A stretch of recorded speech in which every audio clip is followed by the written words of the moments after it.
is Errol Graham Musk. I'm Elon's father. I've had to do a lot of repairs on this car. It takes months to do this woodwork because you have to spray a time, let it dry, a time, let it dry. My relationship with Elon is very much the same as my relationship I had with my father. We mostly communicate on email. I haven't spoken to them for quite a long time. In 2017, Elon gave an interview to Rolling Stone magazine. He said about his father, almost every crime you could possibly think of, he has done. Almost every evil thing you could possibly think of, he has done. You have to be a bit of a nutcase, really, you know. But I was in the military in South Africa. So my advice is don't tangle with guys who are in the military in South Africa. South Africa was a bit of a rapscallion setup, you know.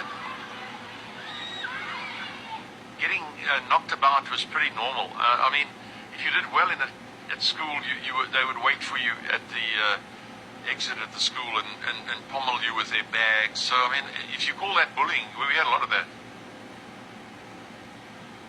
Elon was a good reader very early on. So Elon was very keen on reading about Napoleon, about Alexander the Great.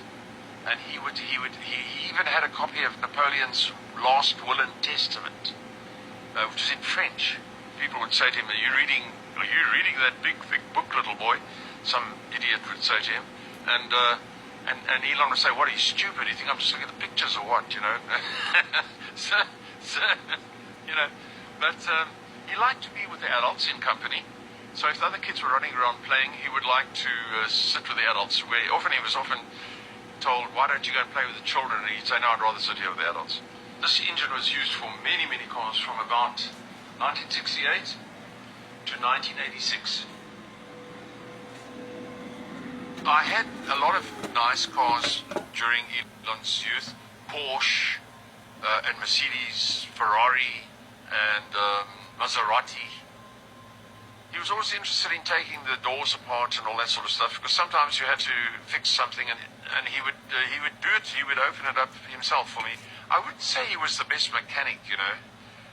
Most amateur mechanics are a little bit ham-handed, but he would certainly try. He was definitely not a boring child. Not a boring child.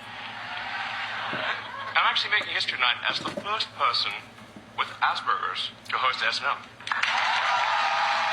I would not call it Asperger's chronic. I'd call it Asperger's acute. Or at least the first to admit it. Once we sort of get our mind on something, we tend to not stop.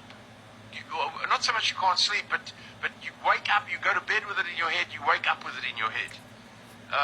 You focus on it entirely, continually, to the point that you might forget to eat. And not ever, you know, you can't get the person to say, look, quit now, stop this. You know, it's a kind of passion or something that possesses you to just keep on trying. And I've also learned, and I think a lot of people have learned, if he says he can do it, he's probably, you know, don't discount Elon. Don't say no to Elon. You know, you're going to lose. You're going to lose.